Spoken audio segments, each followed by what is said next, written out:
Women's Super League previews 2021-22 Number 1, Arsenal.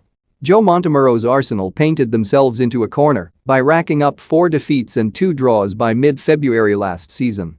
A single loss in a league of just 12 teams will prove costly, and that took the Gunners out of the title race.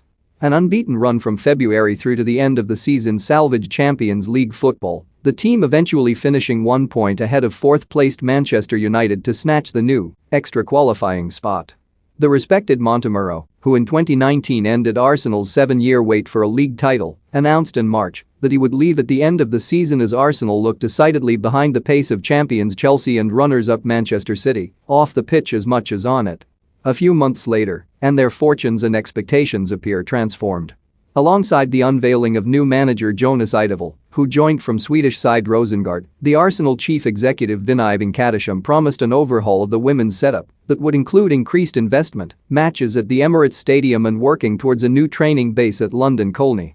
The club seemed to be walking the walk, with the season opener against champions Chelsea hosted at the club's main stadium on Sunday 5 September, while their recruitment has been solid. The longtime target Mana Iwabuchi finally sealed a move which would link her up with former Bayern Munich teammate Vivianne Miedema. The England forward Nikita Parris returns to the WSL from the 7-time European champions Lyon. Denmark's Simone Boye Sorensen has been added to the back line and Norwegian midfielder Frida Monum has joined from Sweden's Linkopings.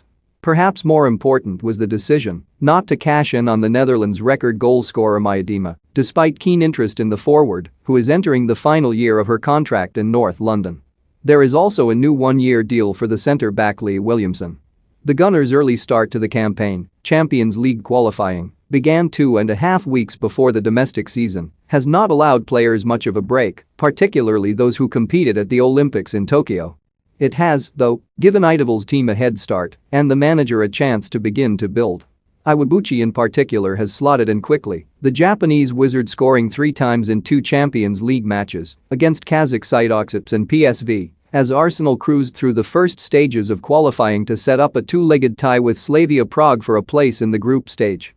Eidevall attributed Iwabuchi's swift settling into her intelligence and that of the group as a whole.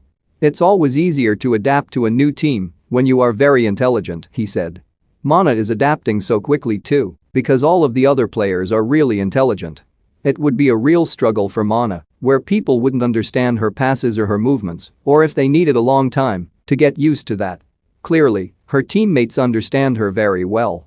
Whether the revamp on and off the pitch is enough to mount a sustained challenge for the WSL is hard to predict. Eidevall has impressed in press conferences and in his first